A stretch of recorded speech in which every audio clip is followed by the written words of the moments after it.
This was the assessment of the Dundalk manager, Stephen Kenny.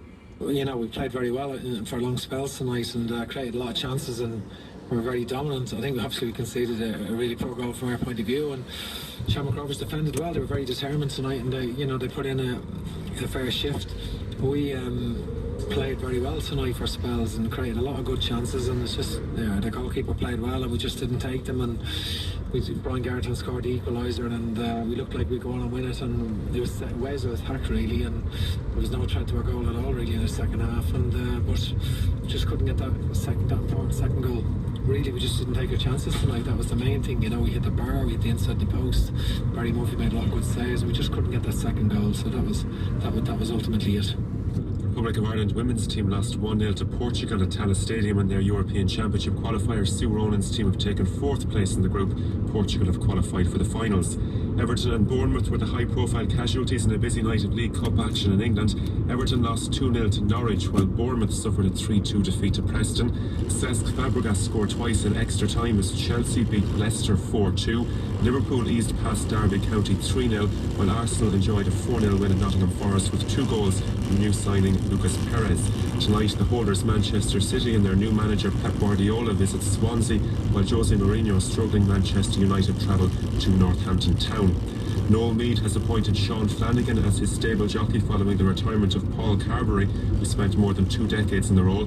Flanagan, who's 28 and from Wexford, has been a professional jockey since 2007. Michael Conlon is expected to make his professional debut at New York's Madison Square Garden on St. Patrick's weekend.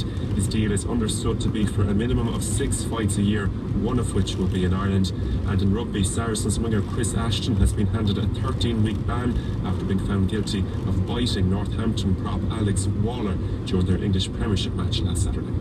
Thank you very much, Warwick. In a moment, a very serious allegation made against the leader of Sinn Féin, Gerry Adams, which he has denied. More after this.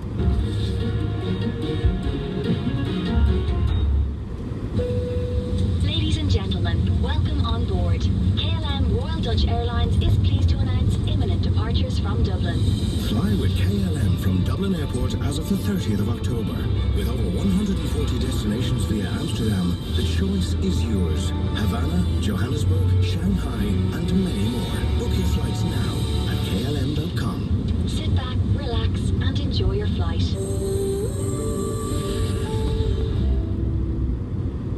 Mi dispiace. Shazam. Wybacz mi. Lo siento. Disculpa. Önskul. Tabrunar. Désolé. Sorry. The word that's never enough after a death on our roads. Sign the pledge at testball.org and help us make the 21st of September the European Day without a road death. From the Road Safety Authority and An Garda Síochána.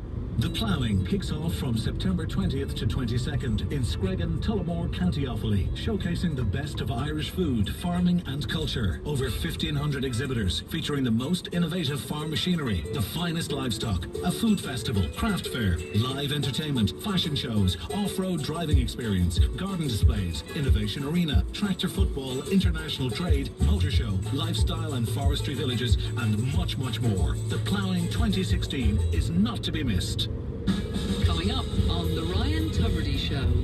Writer Robert Harris replaces togas with vestments as he turns his eyes to the Vatican. That's The Ryan Tubridy Show from 9. And at 10... Poet, critic, novelist and broadcaster, we speak to the legend that is Clive James. Dennis Brosnan, the former head of Kerrygold, on his plans to make Limerick a top destination for investors after Brexit. And what's the best way to help parents with the cost of childcare? That's today with Sean O'Rourke from 10 on RTE Radio 1. Sinn Féin President Gerry Adams has denied that he had any involvement in the murder of Republican Dennis Donaldson, a British agent, in County Donegal in 2006. The allegation was made last night on the BBC Northern Ireland Spotlight programme. Speaking to reporter Jennifer O'Leary, an unnamed self-confessed informer said the murder of Dennis Donaldson was sanctioned by what he called the leadership.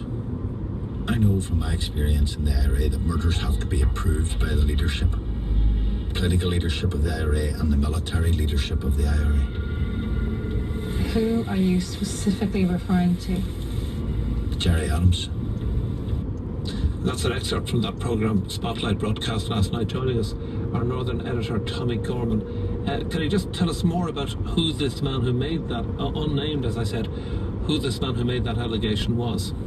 The man, according to himself, was a member of Sinn Féin and the IRA.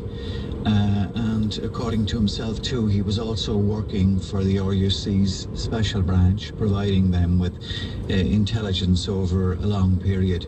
Now, there was no indication given of the man's identity as to whether he's still living in Northern Ireland, but given, say, the nature of his allegations and the fact that he was acknowledging that while at the same time that he was working for the IRA, he was also working for the RUC special branch, he would be in a pretty precarious situation were he to be living in Northern Ireland at the moment. So for that reason, there was no clue given as to his identity. And to an extent, the allegation he made is indirect in that he's not saying something specifically happened or that he knows or heard or witnessed Gerry Adams allegedly approving or authorising of this murder. Absolutely. He's saying that it would have happened, he would have known. Absolutely, Cathal. He said that's how things happened from his knowledge of how the IRA worked. But there was no indication whatsoever that he was present at any meeting where matters were discussed, where sanction was given. And you're quite right to say that there was a statement issued to the programme by a solicitor acting on behalf of Gerry Adams saying he had no involvement in or knowledge of who murdered Dennis Donaldson. Also worth pointing out that Dennis Donaldson was murdered in 2006 in County Donegal. That's within the jurisdiction of the Gardaí, the responsibility of the Gardaí, and that's a live murder investigation that's still taking place. And I think very important to state that. There were many significant aspects to the programme, but another matter that came up was that while this man was an agent and while Dennis Donaldson was a self-confessed agent, he acknowledged that in, I think it was 2005, this man said from his dealings with the RUC and from his interaction with Dennis Donaldson that he had no knowledge that Dennis Donaldson was also working for the intelligence services, even though he knew him. Did this man give any details, or did he say whether or not he was knew of or was involved in the murder of Donald Donaldson in any way? No, he gave no indication whatsoever that he had a role in the murder of Dennis Donaldson. Actually, he spoke, he praised Dennis Donaldson from the person he knew. He said he was a very intelligent person, but he gave no indication whatsoever that he had an awareness of this role that Dennis Donaldson had working for the intelligence services. One of the broader points made, and this was significant too, Cathal, it surprised me that there were two former senior RUC officers interviewed throughout the programme, Raymond White and Alan McQuillan. And one of the themes of the programme was that for many years there was an intelligence war taking place between the authorities and the Republican movement. And one of the, I suppose, the thesis of the programme was that the intelligence war was won by the British side because they had so many agents within the Republican movement who were influencing the path of the Republican movement that they won the intelligence war while they conceded that Republicans had won the propaganda war. Now that's an interesting thesis. Broadly and finally, Tommy, I mean, this is a very serious allegation tonight, as we said. What did you make of the programme? I thought it was a strong programme. I thought there was some interesting new information in it. This man, for instance, this unnamed person, made the allegation that he was the person who brought to the attention of the authorities that the Republican movement had an intelligence gathering operation within the likes of Stormont and other places, and that's what led to those raids on Stormont that actually had a role in collapsing power sharing in what was it, 2005. I thought the allegations in relation to Gerry Adams were serious, unsubstantiated, and I'm sure I saw there was a statement issued by Jerry Kelly as well as the one that Gerry Adams gave to the programme, denying those serious allegations made. And I'd say you will see some political reaction to it, but I think you have to bear in mind that in the live Garda investigation taking place, there has been no indication that Gerry Adams has been linked by the Gardaí to the murder of Dennis Donaldson. Tommy Gorman, thank you. It's 8 minutes to 9. Thousands of students across the country are settling into life at third level this week. Up to 1,000 of them at Trinity College in Dublin are going to be attending workshops on sexual consent as part of their Freshers Week programme. It's the first time the university has rolled out a workshop of this nature for incoming students, and it follows a student union survey last year which found that 1 in 4 women at TCD had said they had had a non-consensual sexual experience. Before we go to this report by Alison Henry, a word of warning that some of its content may not be suitable for younger listeners.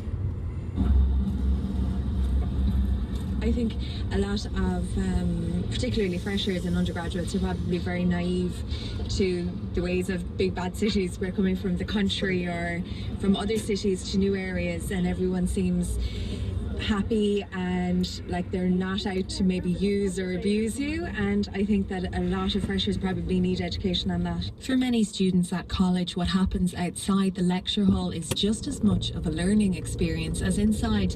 Many universities are increasingly focused on a student's holistic education and overall well-being as they confront new issues and find themselves in new scenarios at third level. At the beginning of the workshop, we're talking about what consent is in a non-sexual way.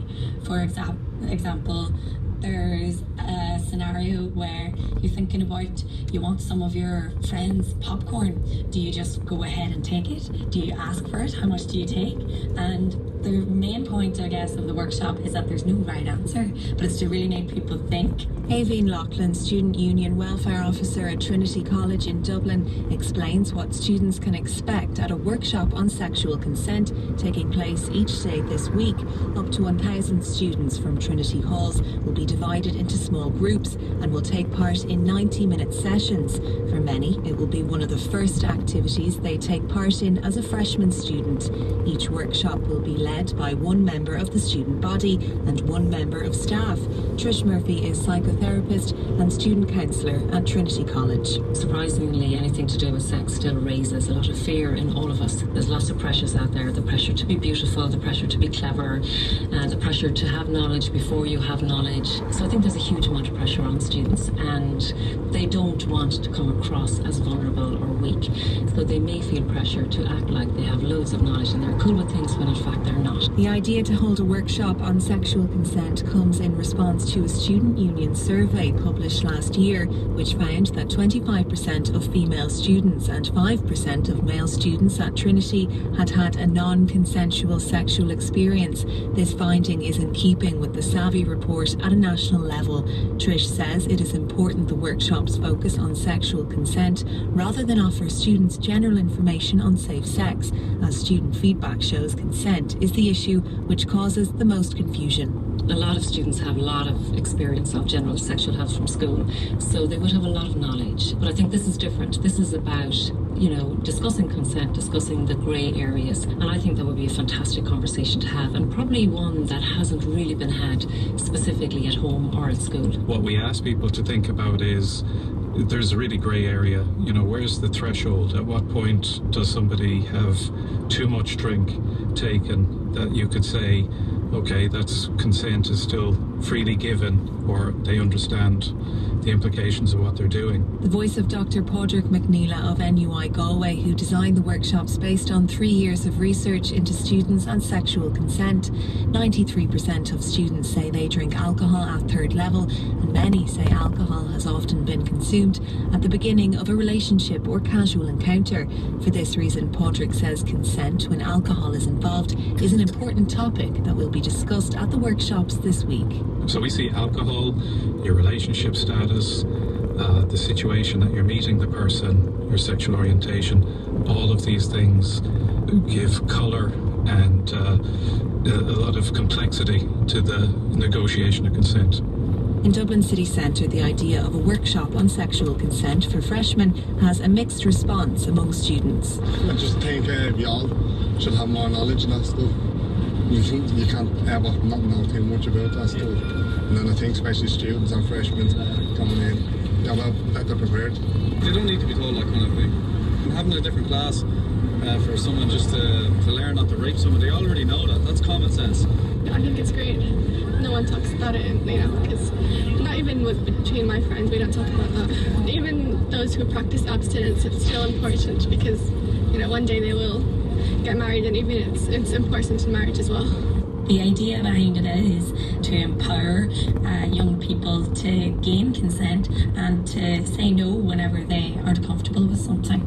So it's for all people to help them in their sexuality or their gender identity, and to basically try and make college a bit of a safer place. And that was Avian Loughlin ending that report by Alison Henry.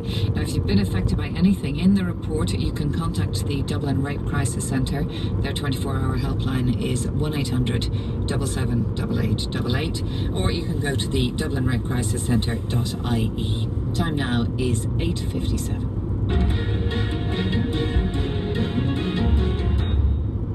It's almost 9 o'clock on RTE Radio 1. Time for up to 30% less servicing costs with Toyota Hybrid. Toyota.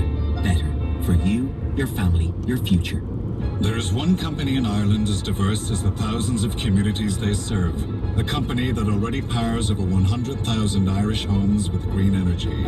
That turns organic materials into renewable fuel. Even converts household rubbish into electricity. A company born of the land that rehabilitates and preserves that land. The name of that company? Bord Namona.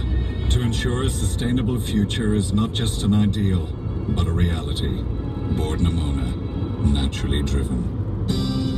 And meadows and burn and autumn and new colours and textures and snuggling up and getting cosy and furniture and friends and kicking leaves and a harvest moon and candles and lanterns. And that was an owl. And next door turning off their hedge trimmer finally and dining in and pouring out. And cushions and throws and petrol blue and green tea and this from Keats. And simple and comfortable and autumn and meadows and burn and meadowsandburn.com. In 40 months, it'll be the year 2020. What's your 2020 strategy? How important are people to your organisation's success? Attracting talent, driving innovation and high performance. I'm John Ryan from Great Place to Work. I'd like to learn more about creating an environment where your employees thrive and perform. Join our September roadshow in Cork, Limerick, Galway and Dublin. Register for free at greatplacetowork.ie. Just realised we've been on there for 2 hours and we haven't been talking about ploughing, but I'm sure you'll hear plenty from Tullamore during the next 12 hours or so on RTE television and radio and online. That's it from us for today. Our broadcast coordinator was Eilish Henry, the sound was Noel Roberts, and the editors Louise Byrne and Justin McCarthy. Now it's just coming up to 9 o'clock. We'll be going over to Ryan Tubridy in just a few moments, but first of all, Brian Jennings has the news. A French medical aid agency says 4 of its staff have been killed in an airstrike in Syria. There are reports that at least 9 rebel fighters also died in the raid near Aleppo. On Monday, over 20 people were killed when a humanitarian convoy was bombed outside the city. Russia has rejected US claims that its warplanes were involved in the attack. There will be high police visibility on roads across Europe today as part of a plan to reduce road deaths. An average of 70 people die every day on European roads, leading to about 26,000 deaths a year.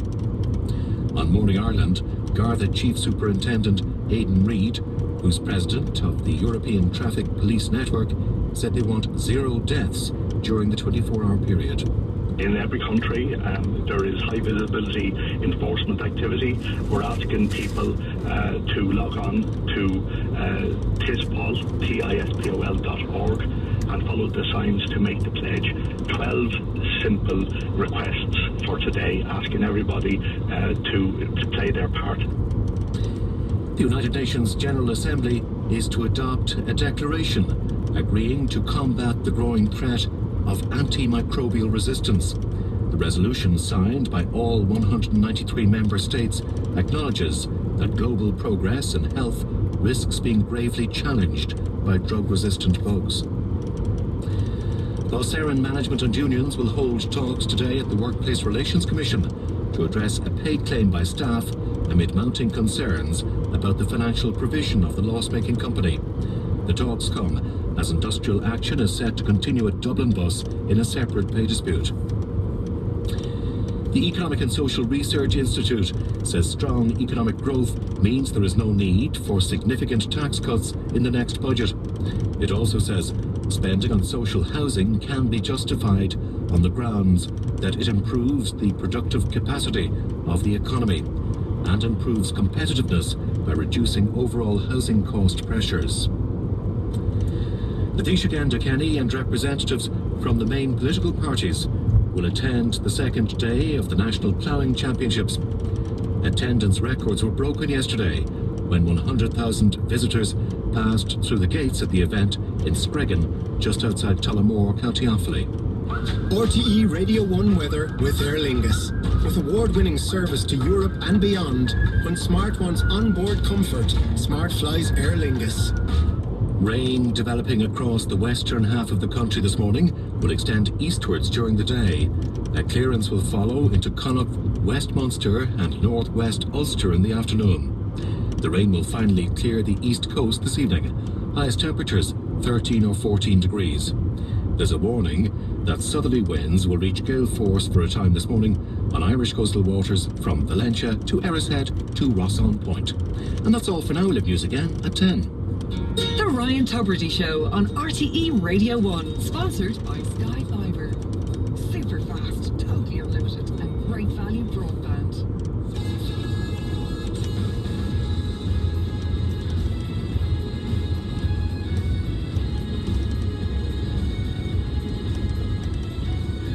Very good morning to you all. We are live from the National Ploughing Championship here in Screggan in Tullamore. Good morning, everybody.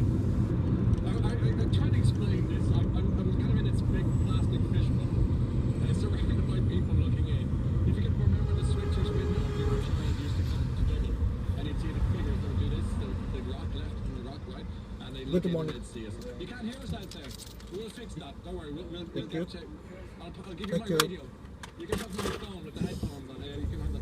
We're live from Screggan here. We're here till between 9 and 10. We were here yesterday afternoon for quite some time, walking around the fields and the stands and essentially seeing what Ireland looks like when it gathers for 3 days. And it has been tremendous. It's the 85th year National Ploughing Championships, as you've probably been hearing. 100,000 people came through the very gates behind me here yesterday.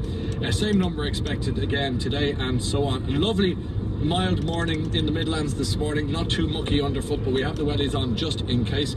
We've been around the site already this morning, met about 20,000 of the 100,000 people, and that's a whole lot of selfies, I can tell you. We made our way down yesterday, stopped off in Tyrrell's Pass Castle for a bit of lunch, and I said we'd say hello to Mags and Sylvia and Teresa and Ken, who all looked after us there. And then we came on site here and we bumped into the Garda Commissioner Noreen O'Sullivan, who we got pictures with, all of which are all up on our Facebook page. If you want to kind of follow us online through Facebook, head to the Ryan Tubridy Show Facebook page and you'll see all our photographs and of course our website. Last night, quiet one in the brewery tap with Paul Bell and his lovely family, and we met half a Tullamore there as well, which was good.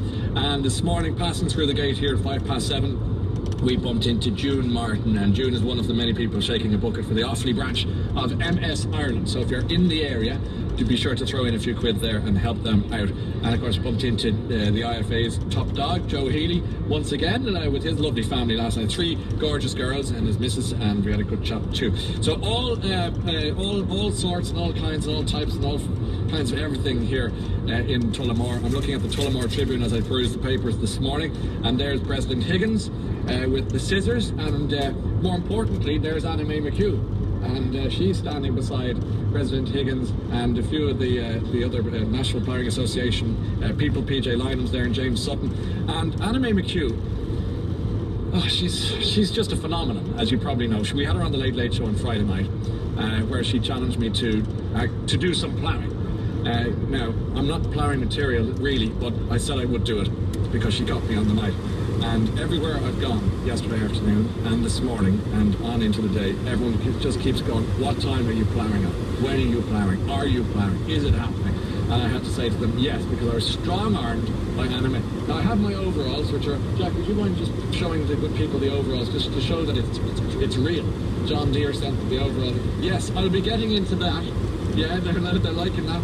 after at 10 o'clock, and Anime is connecting me at 5 to 10, and we're going to go straight to Atfield, and we're going to get busy ploughing. Anyway, back to the Tullamore Tribune. President opens ploughing as up to 300,000 expected at Screggan site, and that's Camilla McLaughlin's story, saying tens of thousands of people from all over Ireland and abroad converged on the 700-acre National Ploughing Championship. Imagine that figure, 700 acres, that's what you're dealing with. It is a vast city representing, as I say, Ireland, right there outside the stand here. We're at the RTE stand. If you're around, do come along and say hello. We'll do pictures and chats. We have Henry Shefflin coming in to see us in a few minutes, and also the McGrath brothers joining us later on in the programme.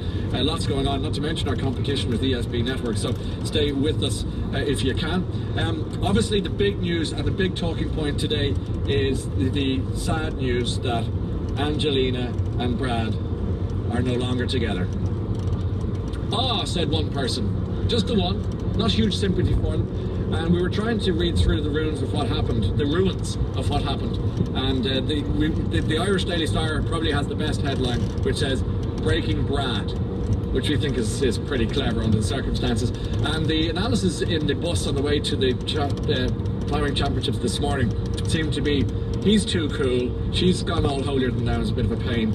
And she decided, oh no, there's a bang of a gluten-free offer, you know what I mean? So she's gone and he's happy, and they'll hopefully sort themselves out. And yeah, I think he likes to smoke, he likes to party, and she's gone off the partying thing. That happens. But anyway, hopefully they'll sort it out and it'll be amicable enough.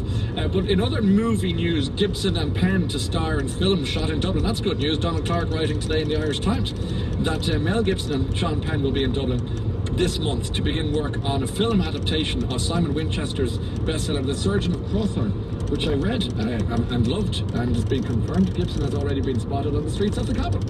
So we can have Mel watch now, if you're wandering around Dublin, to see if you can see him. The Passion of the Gibson.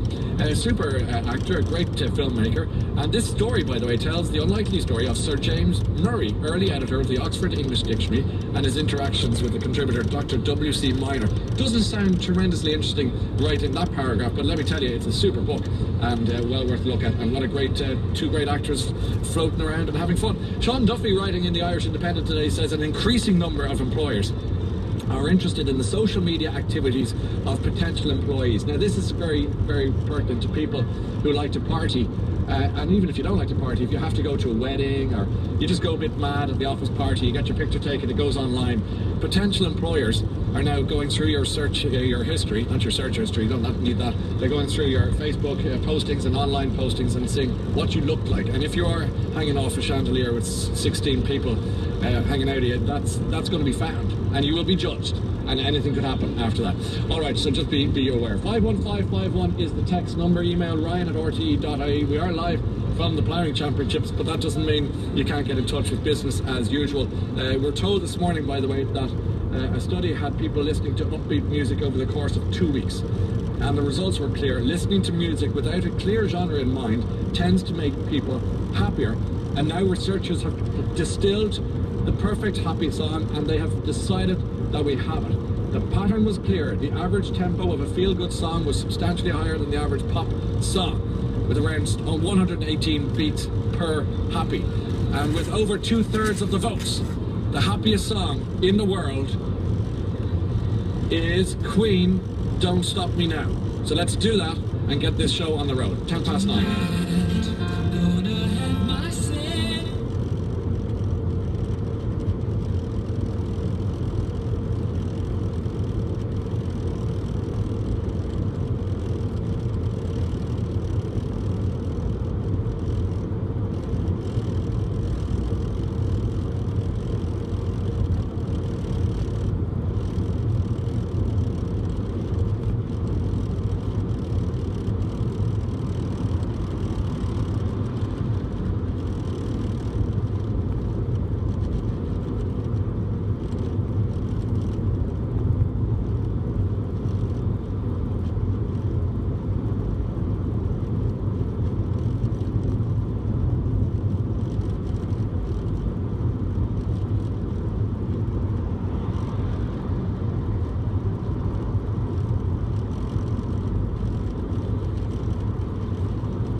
AIG Insurance fair deal rates for car and home insurance that rewards people with a good history. We'll give an excellent price if 3 years claims free. So get an AIG fair deal car or home insurance quote at aig.ie or call 1890 27 27 27 and see how much you can save. AIG Europe Limited is authorised by the Prudential Regulation Authority of the United Kingdom and is regulated by the Central Bank of Ireland for conduct of business rules. The Seagull comes to the Gaiety Theatre for Dublin Theatre Festival 2016 and the Corn Exchange's electrifying production. This new version by Michael West and Annie Ryan shows how relevant, contemporary and exquisitely funny Chekhov's play remains. The all-star cast includes Stephen Brennan, Dervla Crotty, Genevieve Hume-Beaman, Rory Keelan, Jane McGrath and Louis Levitt. The Seagull at the Gaiety, October 5th to 16th. Tickets now on sale from €15. DublinTheatreFestival.com. Funded by the Arts Council. Supported by RTE Radio 1. Ireland's first Mental Health and Wellbeing Summit, in partnership with Laois Healthcare, takes place October 14th at the Aviva Stadium. Learn more about mental health from the experts and personal experience speakers. It's open to everyone and includes access to speakers, workshops and exhibitions. Book now on mentalhealthandwellbeingsummit.com. I say Shane Ross and Finian McGrath had a chat with him, and they said, John, we've had enough.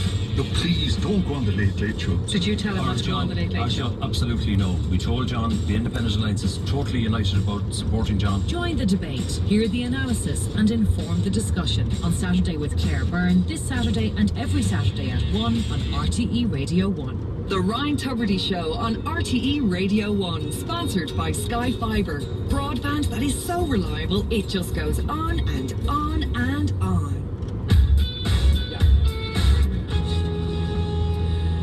17 minutes past 9, live at the hurling. Hey! We're live at the hurling ploughing championships now, joined by Kilkenny hurling legend Henry Shefflin. Hiya, Henry. Morning, Ryan. Great to see you here. Is this a regular sort of venue for you? Are you a ploughing? Yeah, attendee? well, I come from a farming background, so I would have been brought up in the ploughing. So obviously, with the hurling championship, as you said, there's a lot of hurls go around here as well. So there's obviously a lot of corporate events that take place around the ploughing championship. So it's great to get down, and I suppose GA is the heartbeat of the country, I think, and you get a sense of that here as well. So it's great to meet some of the people from all different counties. So every county in Ireland. I must say, especially the Tipperary people are delighted to meet they're coming up to me in shows. How hard is it to be Henry Shefflin the week after Tipperary win the All-Ireland final? How hard is it to be you? Well, it wasn't that hard for me, I suppose, because I'm retired now, so I was getting plenty slagging, but I think, I suppose I would feel for the players. I think the general public in Kilkenny know that the best team won, and we could have no complaints whatsoever, but I suppose I'd be very friendly with some of the lads, so I know what they're going through, so in that sense... All jokes aside, it's a heavy moment. But otherwise, like, it's great fun, and I suppose, look, I love to see hurling played the right way, and I think Tipperary do play the right way, and they're the best team, so by far and away the best winners. Where were you watching that game? I was working with RT doing the studio, yeah. One of your 6 different jobs that you do. Well, I wouldn't say 6 different jobs, but Liam Sheedy was there, Tipperary man, so obviously he was very biased to Tipperary, and Gerald Loughnane was supposed to be the man in the middle, but at half time he wasn't neutral because he was telling Tipperary to go up and bury the cat, so I was up against it that day very much so. But you get that though, wouldn't you? I mean, the amount of people who said in the week running up to it going, wouldn't you love Tipperary to have a go and share it out a bit like Mayo and Dublin now? Yeah, but I think that's sport. I think we're all in it because you love to see underdogs. I love in all sports, so there's no hurting or anything like that. I think people just want to see someone different come along. Well, it's funny, you were saying before we came on air that you enjoyed the rowers on the Late Show, the two boys, and again they're adding to the gaiety of the nation. Just good fun sportsmen who enjoy what they do. Yeah, I think we all relate a lot in life to sport because it's just it's something different and something that's about enjoyment, and I think it's brilliant when you can see someone on the field enjoying it, but when you see them off the field like the Dullomans, I think it brings a smile down from the face, and that's what sport is supposed to do, because that's what we take it up for. Do you watch the football with as keen an interest as the hurling? I would watch it, I was hoping to go last Sunday but I didn't get up, but again I think it's just brilliant because it just takes our attention off of everything else going on in life in general, so it's a focus for the day, and I must say it was thoroughly enjoyable. Yeah, what did you think of the game? I mean, it was people were saying it wasn't the most beautiful game of football, but it was thrilling towards the last. And Ryan, me and you are no experts in football now, so we're not going to get into Well, hang on, I know a little bit more about you and GAA, so let's not get into that right now.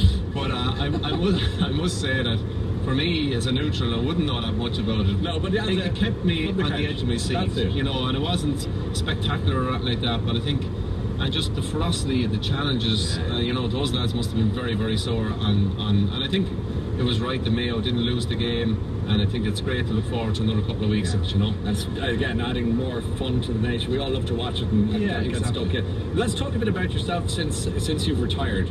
Has it been weird?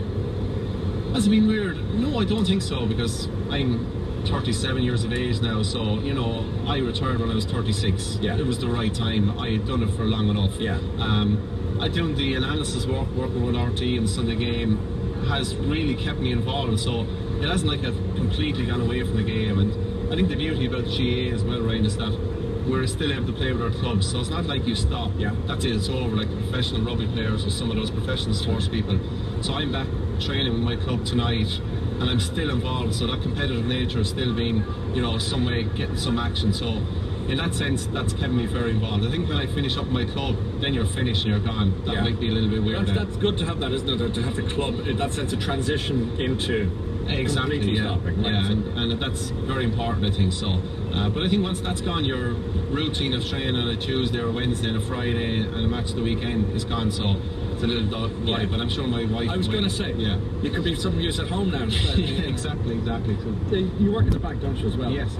And were you working at a bank when you were winning All Irelands as well? Yeah, no, I always think that's just mad. Yeah, especially for people that come overseas to come to the matches last weekend and stuff like that. They can't understand that. That's right. Those Mayo footballers and Dublin footballers get up for work. So, yeah, it's very important. I suppose for me, Ryan, as well, when you're playing at that level, I suppose your work and your professional life can take a bit of a plateau because you can't really push forward. So, since I've retired, I've really put focus on my work element as well to try and move that career forward, because I suppose I'd be working longer than I'd be playing sport, but it was always important to me that I did keep an eye on my work, that I was in a good place when I finished up to move on my career. And let's say at the height of the play, which is only the last few years, it's not like it's 10 years ago. Now, was it strange that you might be winning an All Ireland one Sunday and then 2 weeks later somebody goes to their bank and you're the guy? Yeah. Do people kind of look at you funny or kind of freak out a bit? Or no, to be honest, no, I don't. Did you not get a lot of, oh Jesus, is it yourself? Could I have a loan? I mean, how did that work? Well, I suppose I wasn't customer facing at that stage, you know, so, but I don't think so, to be honest with you, because I think people know that that's what we have to do, you know, we have to get our salary at the end of the month like anyone else, so. And do you ever look at the rugby lads and all the money they're getting and the fact that they don't have to get up and go to the day job? Or do you think it's about the purity of what the GAA is? Well, I think a lot of your listeners probably were watching the show last night with Shane Long. Lucy Kennedy was living with Shane Long. Living with Lucy, and you just see the cars and the wells and everything like that. What were you thinking watching that? Well, you do think to yourself, my God, wouldn't it be brilliant if the sport was like that? But then you kind of get a reality check and you go, look, you know, this is the organisation, this is the sport I love. And it was brilliant to hear Shane Long talking last night about the passion he had for hurling. He would love to do it, and I think that's why I did it. And I'm sure if he had an opportunity, he'd love to do that. It's lovely, generous attitude. You know, you're not envying them at all. You're actually celebrating what you do. Exactly. Fair play to him, and that's it. You know, and I just feel that when I spoke about the club championship and the club structure would be affected by the game going anyway professional. So, and I don't think anyone wants that. You know. Can I ask you, how's young Henry? Yeah, you know, he's very good form. What happened to him? Yeah, well, it was just a lawnmower accident with myself, Ryan. So, were you a pusher or a driver? No, I was a driver one. So it happened at the beginning of the summer, and you know, there was a lot of lawnmower accidents that I never heard about. Unfortunately, it happened to us. So it was a traumatic experience. What happened? The leg? It just hurt his foot. Yeah, so you know, he was in coma for 5 weeks, and look, I'm sure a lot of people who've spoken on this show have spoke so highly of Crumlin. Ourselves, myself and Theatre, and we stayed in the Ronald McDonald house. So, did you? Yeah, it was a traumatic time. It was a traumatic time for us, but for him as well. And he had to go through a lot of surgeries and stuff. We were just back there 2 weeks ago, and we got some good news that, you know, we're kind of out the other side of it, which is great to get to see. He's back in school. He's been amazing. It's been a great learning experience for me. I think, again, Well, what did you learn from it? Well, I just learned that, I suppose, children adapt, and they're so resilient, they just get on with things, whatever's in the way, or at that speed bump, let's get over and move on. And I think sometimes for me, a lot of sporting pressures, a lot of pressures outside of that, with media and all this kind of stuff that goes on, and sometimes you can be concerned about what everyone else thinks. And I think sometimes in life you just be yourself. What matters most to you is your family. So true. In that sense, it's been brilliant, and I must say, as a family unit, it's really pulled us together. Yeah. But he's been a star. He's a warrior, is he? A little warrior? Yeah. Well, I don't know if he's a warrior. He's just been amazing. He just gets on with it, and it just teaches you every day. So, and it's just his attitude is just amazing. You know. You're learning from the next generation, essentially. Yeah, exactly. You're here, of course, with the National Dairy Council, aren't you? You do work with them. What does that involve? Yeah, I'm here with the National Dairy Council. I'm just going to stand here this morning with the Brown Brothers who were on the show later on. And standing by? Yes. They said they wouldn't talk to us when you were in the tent. No, they let me off first. They let you on first. At the main table, so yeah. Go on. And so I basically do a lot of work with National Dairy Council, involved in the Milk Quality Awards, which I suppose the Lee McCarthy of Dare, the Sam Maguire of Dare, dairy produce. So I said the milk quality is the top milk producers in Ireland. I always go to the awards dinner, which is on the 4th of October this year. Yes. And to be honest, I suppose I put a lot of time and effort into sport. These people will put a lot of time and effort into the product they produce, and I suppose I get out to the farm, see the quality of the produce. I'm sure you've experienced yourself, so that's what I'm involved in, an ambassador for that, so I'm looking forward to the event. Does the bacon and sausage roll I had this morning constitute research in the agriculture? I'm not quite sure if our nutritionists now be too happy to rhyme, but to be honest, wherever it's going, it's not going on you. No, it's supposed to be slipping out of your wellings. Yeah, you can talk. Well, look, I'm training hard. I don't know about you. I call it the late diet. The late diet. It keeps you fit as a whip, you know. And it's been really good to see you, and I wish you and your family really well. And we'll do it again next year, maybe catch up. Likewise, looking forward to it. Really looking forward to seeing you in the plough later on. I think everyone is. I think that devilish grin you have on your face reflects the mocking nature of people's approach to my ploughing later. Show us all up live. I'm sure. Let's get some pictures here, and we'll put them up on our Facebook page in a second. But Henry Shefflin, just to remind people, you're the only man in the history of GAH who won 10 All-Ireland senior winners medals on the field of play, the only player to score a goal in 14 consecutive championship seasons, joint most Leinster championship titles, 13 alongside Michael Kavanagh, highest scorer in the history of the All-Ireland Championship, highest scoring average in the history of the All-Ireland Championship, most All-Star awards, most Player of the Year awards, and now we've run out of time. And the list goes on. You're an absolute legend, and I mean that in the true sense of the word. That's thrown about the place, but you definitely deserve it, and it's a great. And you're a gentleman with it. Henry Shefflin, thanks a minute for your time this morning. Thank you very much, Ryan. All right, 28 minutes past 9. The text number 51551. You can send us a text. You can email ryan@rte.ie. We'll be back to you after this.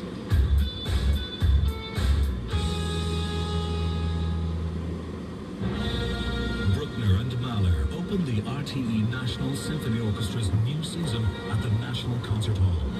Jonas Alberg conducts the masterpiece that is Bruckner's Fifth Symphony, and the internationally praised Irish mezzo Patricia Barton sings Mahler's deeply moving Songs of Loss, the Kindertotenlieder. Friday, October 7th, tickets from €15. See rte.ie/NSO. The RTE National Symphony Orchestra. Love your orchestras. Many of us believe we have life insurance, when we may just have mortgage cover. Protecting your home is important, but with VHI Life, you can help make sure your family will be financially supported should you die. VHI Life is life insurance made simple for only €21.39 a month, and VHI Healthcare members get a 10% discount. Call us on 1890 444444 or search VHI Life. €21.39 per month is based on a 37-year-old non-smoker for a 20-year term and cover of €200,000 and includes the 1% insurance levy. VHI Healthcare Limited, trading as VHI Healthcare, is regulated by the Central Bank of Ireland. VHI Healthcare is tied to Zurich Life Insurance plc for VHI lifetime insurance. Terms and conditions apply.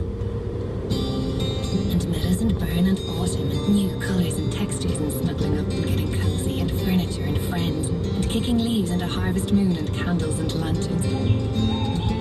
And that was an owl.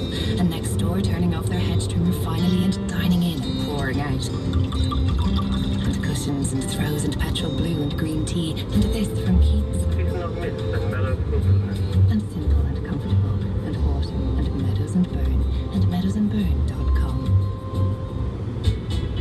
Coming up on the Today programme. Poet, critic, novelist and broadcaster, we speak to the legend that is Clive James. Denis Brosnan, the former head of Kerrygold, on his plans to make Limerick a top destination for investors after Brexit. And what's the best way to help parents with the cost of childcare? That's Today with Sean O'Rourke from 10 on RTE Radio 1. The Ryan Tubridy Show on RTE Radio 1.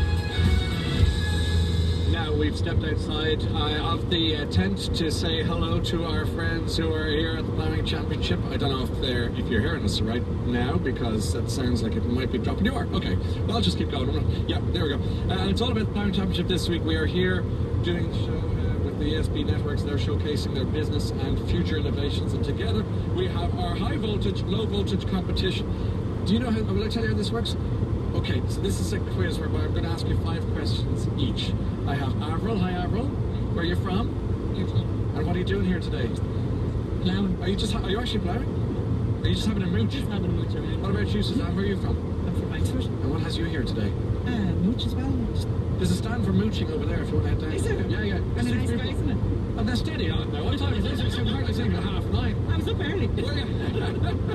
I don't even know how to go with that. There must be a tent somewhere down there. If anyone is single and needs a date today, Suzanne is available at the RTE stand. That is the RTE stand. Attractive woman. Now, we're going to ask you 5 questions each. You have the choice. High voltage gives you 20 points. Low voltage gives you 10. You've got to accumulate as many points as you can. If you get enough, you'll win a prize whereby you will go on a trip worth €1,200 with Blue Book, which is absolutely gorgeous. I'm going to begin with you, Avril, if I can. Are you taking a tally of the scores now? You are? Great. Here we go. Right, Avril, do you want to go for your first question? High voltage or low voltage? I'll start with low. Okay, question 1. Name the river that flows through Belfast. You can The Lagan. Lagan is the correct answer. 10 points. Now, question 2. Do you want high or low voltage? Go, take high voltage. Okay, you're going to have to name the artist. How's she going to... Oh, yeah, can you hear it? Okay, can you name the artist of this song?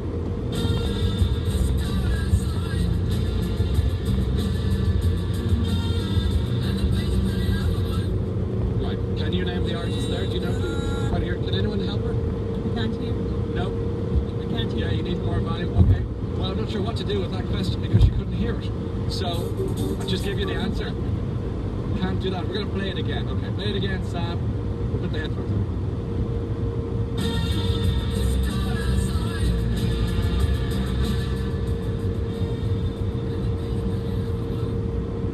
How's that working for you? Nothing. Yeah, I heard it, but nothing. Okay, that's Gary Newman at the answer there. Third question, high or low? Low. Low. Which alien character brought flowers back to life with a touch of his finger? E.T. E.T. is the correct answer. Question 4, high or low? Low. Low. What units are used to measure the amount of power consumed by a light bulb? Watts. Watts. Correct answer. And finally, high or low? High. Okay, I like what you did there. True or false? Kirchhoff's first law is based on the principle of law of conservation of charge. True or false? True. Is the correct answer. I knew you were an expert on Kirchhoff's law. I could tell just looking at you. 50 points. Not bad at all. Very respectable indeed. And now to Suzanne. Suzanne, who wants a man. Oh, no. Are you ready for your question, Suzanne? High voltage, low voltage, go. Start with low. Low. Kissing the Blarney Stone is said to confer which talent? What do you get if you kiss the Blarney Stone? Talking and never shut Give up. to the gab, never shut. I think you snogged the Blarney Stone. High voltage, low voltage. Low. Low. Name the artist singing this particular piece of music. Now you've come along and you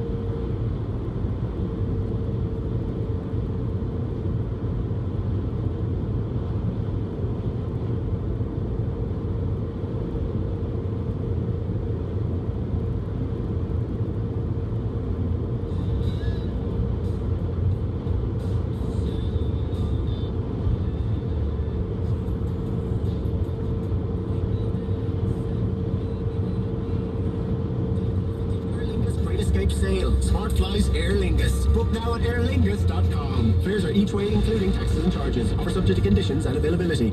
Wednesday, October 5th, Mansion House, Dublin. Bordgosh Energy hosts a business conference you cannot miss. Courage to Succeed brings together the worlds of sport and business with Joe Schmidt, Dave Allred, George Hook, Jerry Kennelly and Mattress Mick, offering invaluable insights on what it takes to succeed.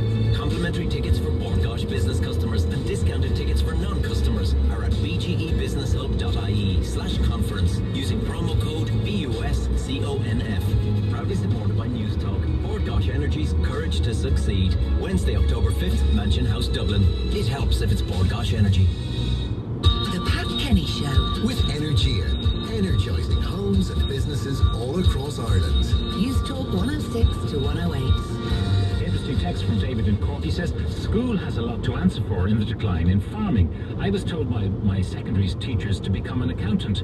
So I spent 5 years in a Big Four company and I hated every minute of it. I left to go full-time farming, and when I told the teachers, one of them said, "You are too clever for that." And a lot of my friends have the same experience. But David in Cork is happy down on the farm. Now, the Dublin City Development Plan will be debated by councillors for the final time this week. The strategy sets out an approach to address the social, economic and residential needs of the capital. I'm joined by Paul Keogh, former president of the Royal Institute of the Architects of Ireland. Paul, good morning. Good morning. And before we talk about the plan, the last time you were in here, you were ballyragged by Ivan Yates. Why? What was he giving out about? Well, that's true, yes. In 2011, the RAI and the Department of Environment had the biannual housing conference, and Marion Finnegan from DTZ, Sheriff Israel, gave a paper which predicted that Dublin was facing serious housing shortages. That was 2011. That was 2011. And what did Ivan say? Nonsense, rubbish. Well, I can remember his first lines was, "Now listen to this, folks. Here's somebody who's saying that we have a shortage of houses and a shortage of apartments in Dublin." So you have the last laugh on Ivan. No, it's not a joking matter, I'm afraid. It's very serious. But all right, now the Dublin City Development Plan, it's a bit of a curate's egg as far as you're concerned.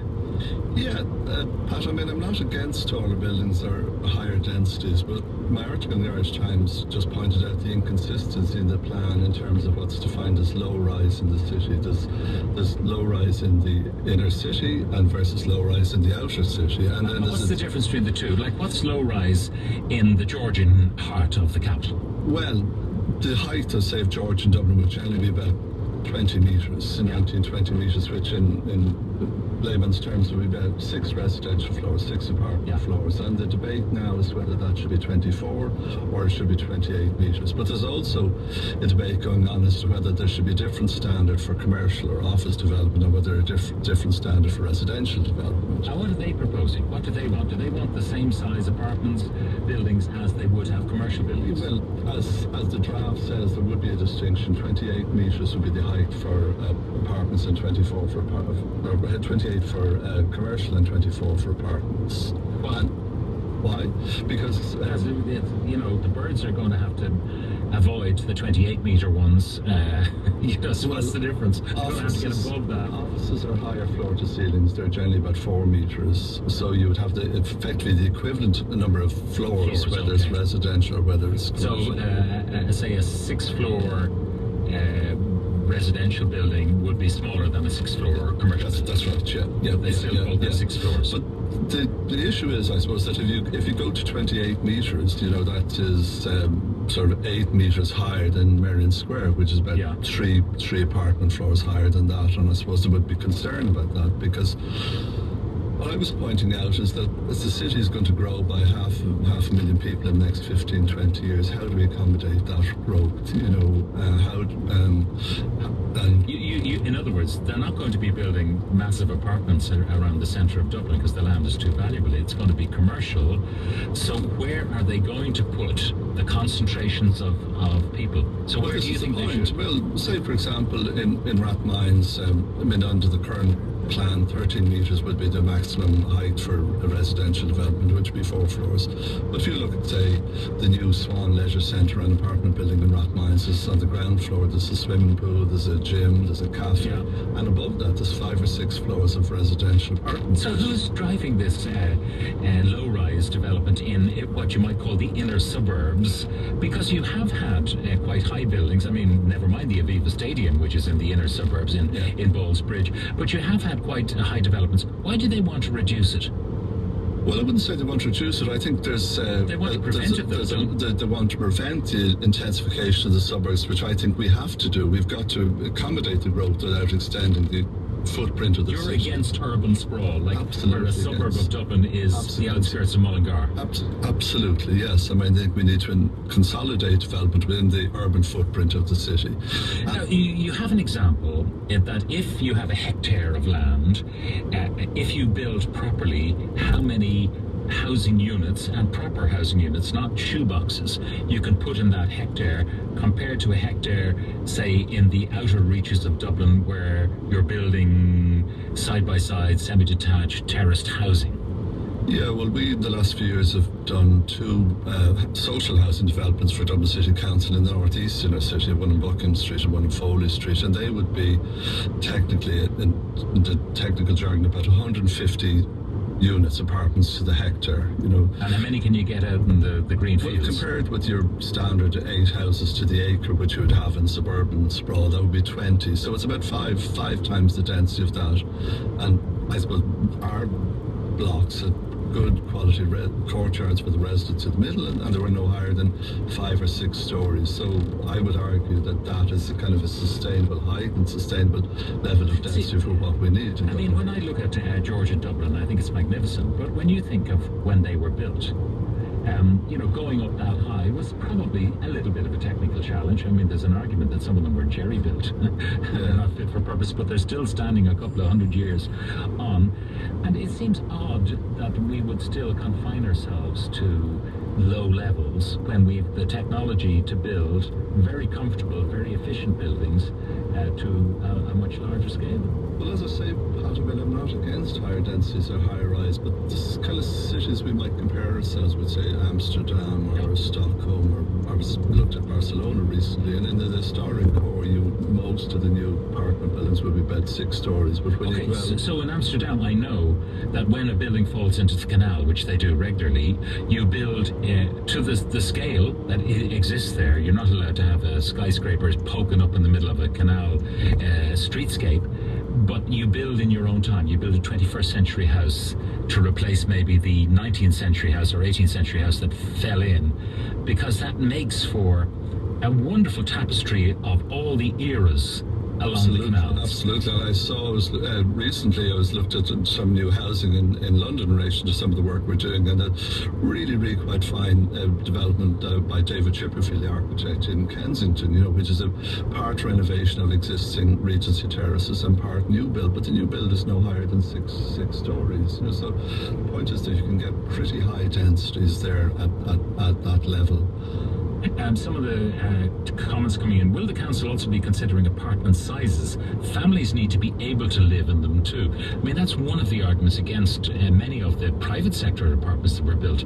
No place for store the artificial Christmas tree, no place for the suitcases, no place for the bikes, no place for anything.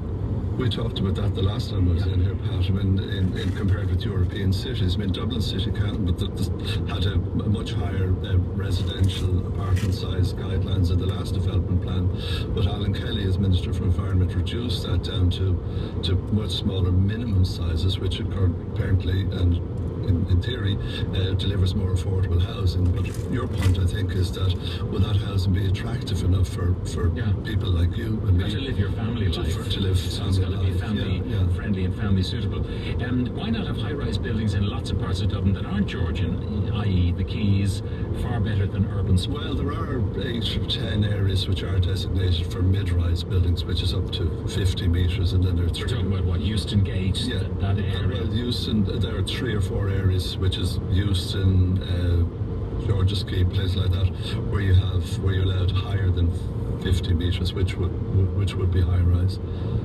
There is a point, though, that you know, in terms of we need to have higher density or higher rise for Dublin to be competitive. I mean, the American economist or guru with the creative class theory says that the investment actually follows the talent, you know, and that if you take a Brexit scenario, how do we get the best of Irish and the best of non-Irish to come and live in Dublin so that we can attract the industries which we need? And Florida's theory is that that sort of creative class are attracted by cities which have got character, which have got quality, which have got high quality amenities. Like, so your theory then is that, or your proposal is that we preserve, if you like, the integrity in scale terms of the historical core of the city and use the inner and outer suburbs to get the densities that we need to achieve to use public transport efficiently and all the other things and house the people. Yeah, I threw out the idea of the shoulder height being about the same as the 20-metre Georgian City, and that anything above that would be based on planning gain, i.e., as I said to you in Rathmines, you get a swimming pool on the ground floor, or you get a cafe, or you get a plaza, or it's an exceptionally good architectural design. But as the state agents always say, it's location, location, location. You know, the development, the scale of the development, the quality of the development design has to be right for its place, you know, so that it's not overshadowing existing buildings. So this particular development plan, I mean, is it proscriptive when they say that the heights are 20 metres or 28 metres, whatever they might be? Is that it? Can you not go above them, or will they judge it on a case-by-case basis? Well, I'm a strong believer in master plans and plan-led development. When I was involved with one Group 91, we did the Temple Bar plan all those years ago, and more recently we did the Phibsborough local area plan, and then we did the Houston Gate plan for the OPW, and they were kind of visionary because it wasn't just a blank and say you can have 6 stories, you can have 7 stories, you can have 8 stories. There were actually designs done for the area which looked at what was the right scale of it and what was the right density for the particular locations. But many church spires would never be built under the current regulations, isn't that so? How many do we need? But even the Guinness silos and they wouldn't be built today. So I designed the 32-story tower at Houston, which Port Planala granted permission for. It was 1 floor for every county in Ireland, and it was a victim of the crash. It was never built and never likely to be built, I think. Well, Paul, finally, for people who want to engage with this, is it too late to kind of tell the city councillors and the planners what we want from our capital city? I believe the debate takes place on Friday. It's never too late, I think, and I hope that there's a good debate and we get a good outcome. I mean, it's the future. I think with Brexit, the city is going to grow and take off, and we must get it right. All right, and we don't want people with those 2-hour commutes. That's for sure, for sure, for sure. Paul Keogh, former president of the Royal Institute of the Architects of Ireland, thank you very much for joining us. Up next, Oisin McConville on why gambling has become a worrying problem for teenage boys. Don't hold back. Call News Talk on 1890 453 106. Hello, boys and girls. Bosco here. Don't forget to recycle all your waste batteries and help raise money for Laura Lynn, Ireland's children.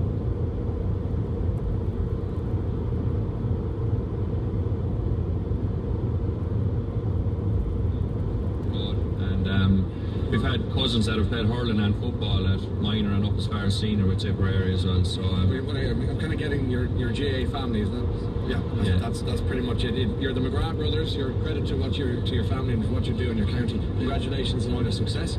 Good luck with the job hunt, and I hope that your favourite character in Home and Away comes to visit Tipperary soon, so that you can get together and say hello. It's 11 minutes to 10 o'clock. We're live for the Ploughing Championships. More for you after this.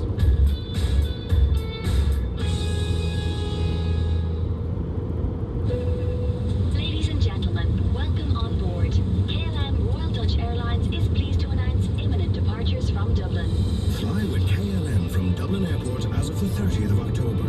With over 140 destinations via Amsterdam, the choice is yours. Havana, Johannesburg, Shanghai, and many more. Book your flights now at klm.com. Sit back, relax, and enjoy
first ever set of overalls for the ploughing I'm about to do, because the queen of the plough, Anna May McHugh, is here. Ladies and gentlemen, Anna May McHugh, look at her. My old lady, yeah.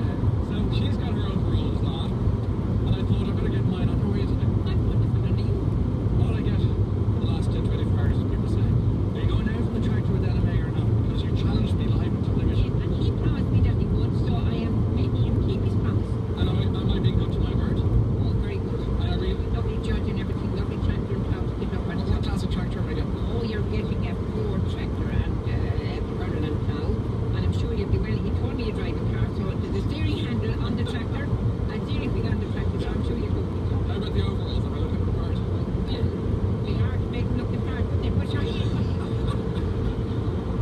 You give me an awful time. You know that? I know. But I do love you. And I love you. Okay. Yeah. Good stuff. I think we should do like a double act around.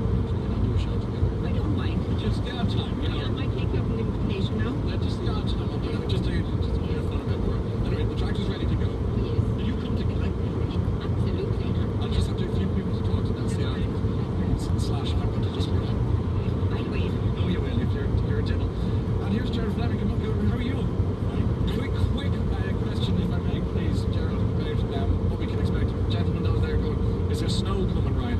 And what can we expect? Very mild conditions here today. There's talk of rain. It's right, there's talk of rain. The rain's on the way. Yeah, it's already over the west. It's getting here.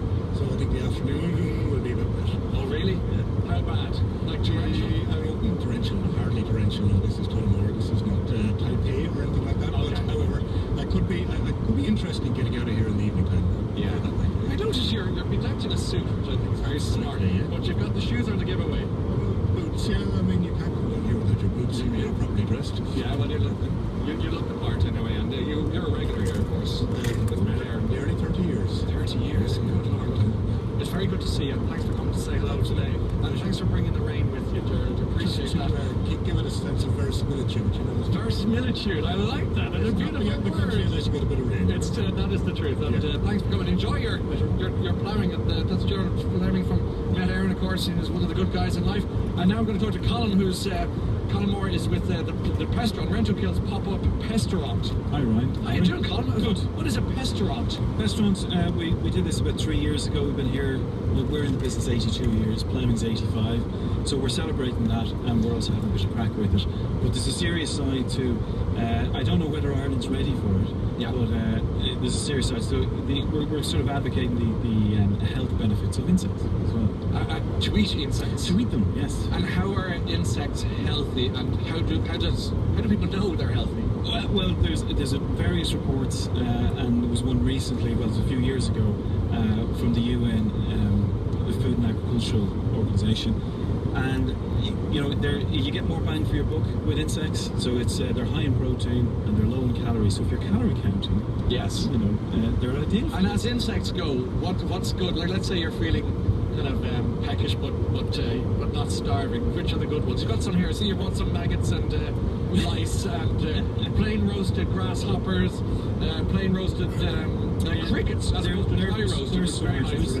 So the ones in the front row are your starters. So we've got grasshoppers, buffalo worms, and we've got Would anyone like a plain roasted cricket? Stephanie, would you? You're a curious person. Yeah, have a handful there. Come on, they're free. She's gonna go for it. Good on you. How's the cricket, buddy, Holly?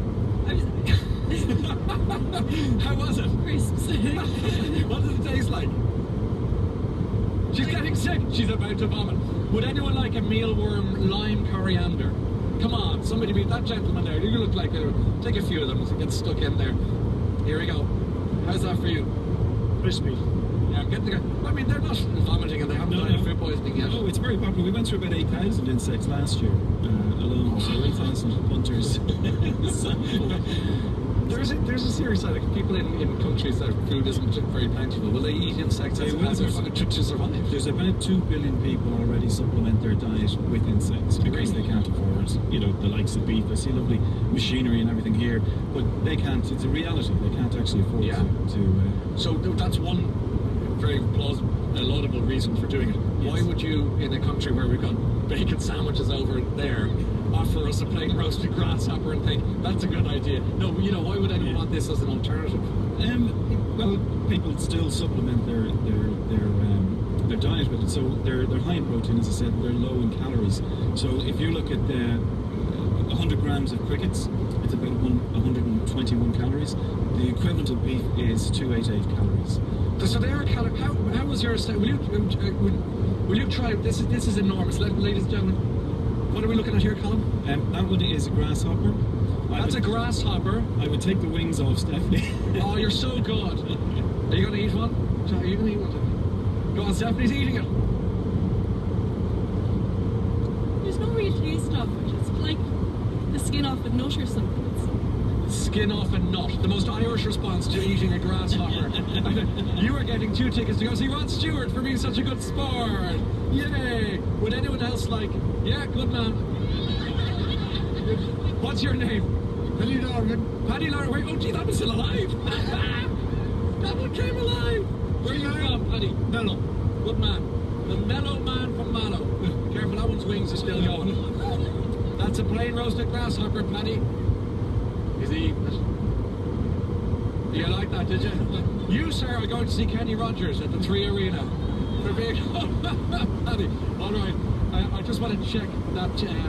which one should I ask somebody? Which other ones do you think? Well, the lime coriander mealworms. Yeah, who likes some mealworms? Anyone over here? Yeah? Girls, are you going to do it? The youngsters over here. Come on. Mealworms. Are you ready for this? Have you had breakfast? The mealworms are in the house. Our 2 guinea pigs. What's your name? Zoe and? From where? And what are you doing here today? Open your hand for the mealworms. Open your hand. Come on over here, missus. You're not doing it. Now you have to eat all of them. No, take them like up into the mouth like a bag of crisps. Go. Go. Oh, she did it. Oh. Eat. And describe as you're eating the mealworm. How is it? How is it? It's like... Oh, that's okay. We're going to have to send you to see the Rocky Horror Show. It's a big musical at the Borgosh Energy Theatre. You'll enjoy that for being good sport. We're going over somewhere else. All right. We're ready to say goodbye now, are you? Okay, we've got to say goodbye, ladies and gentlemen, on the Flowering Championship. I want to thank everyone behind the scenes on sound and on the team for bringing it all together. But also to you all for showing up to say hello. Stay around, say hello, we'll do some selfies. And thanks for coming. We'll see you next time. Goodbye for the Flowering Championship. Stay tuned for John O'Rourke.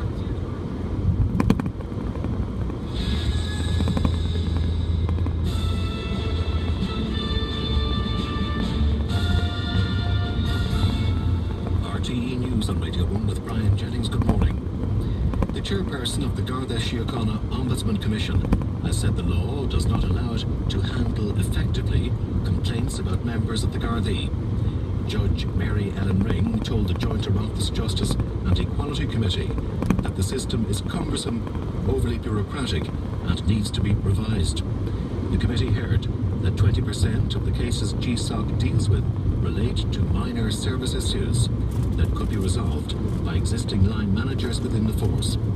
Judge Ring also said there is no uniformity of response from Garda management when GSOC recommends disciplinary action against members of the Gardaí.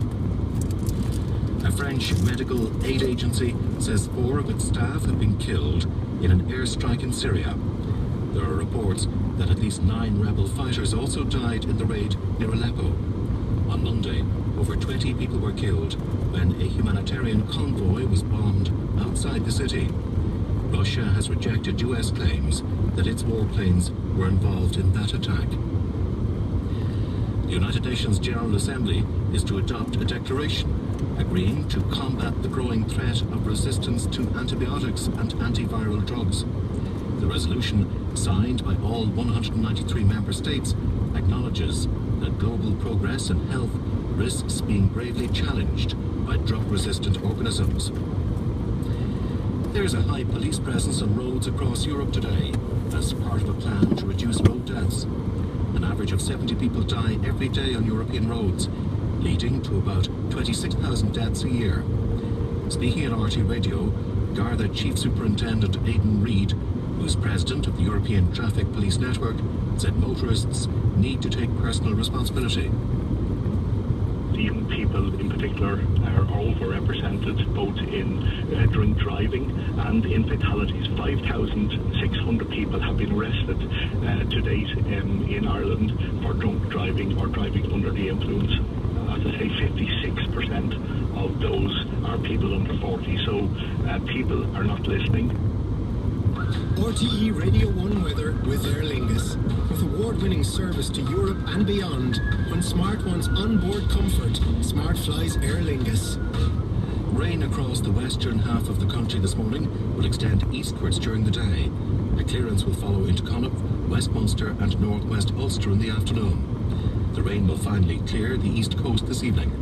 Highest temperatures 13 or 14 degrees. There's a warning that southerly winds will reach gale force for a time this morning on Irish coastal waters from Valentia to Harrishead to Rosson Point. And that's all for now. We'll have news again at 11.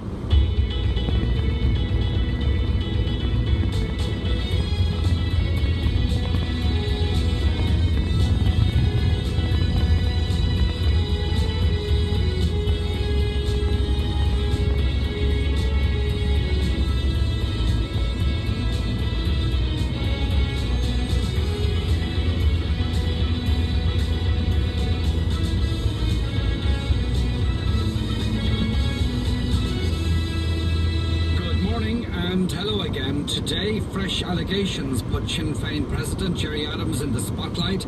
Supporting childcare, we debate the spending priorities of government as political trouble brews. Making the most of Brexit, businessman Dennis Brosnan on Limerick's opportunities. Binge Watcher's Notebook, poet, author and TV critic extraordinaire Clive James salutes the box set. Power failure. はい、アイルランド体育協会 GAA の発祥の地ティペラリー県のターラスに到着いたしました。結構渋い街ですけどもね、僕は大好きです。今年ティペラリーハーリングシニアハーリングタイトル取りましたけれども、ブルーとイエローのカウンティからティペラリーのターラス GAA 発祥の地到着です。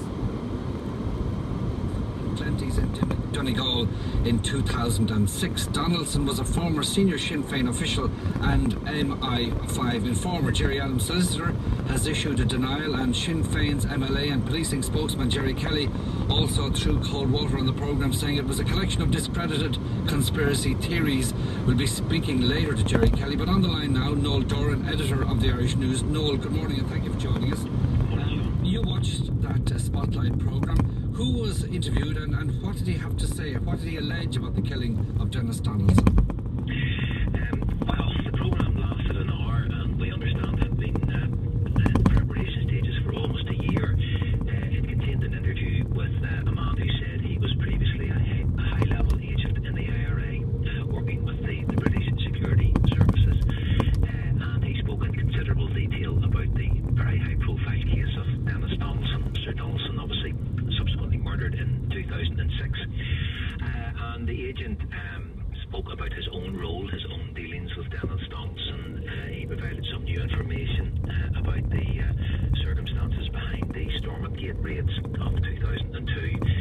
But I suppose most attention will be focused on his suggestion that two prominent Republicans, Thomas Murphy and Gerry Adams, were closely involved in the decision to kill Dennis Donaldson. And this gentleman who remained anonymous at all times, but appeared to have considerable detailed knowledge of the workings of the Republican movement, said that the murder of Mr. Donaldson would have been sanctioned by Mr. Adams.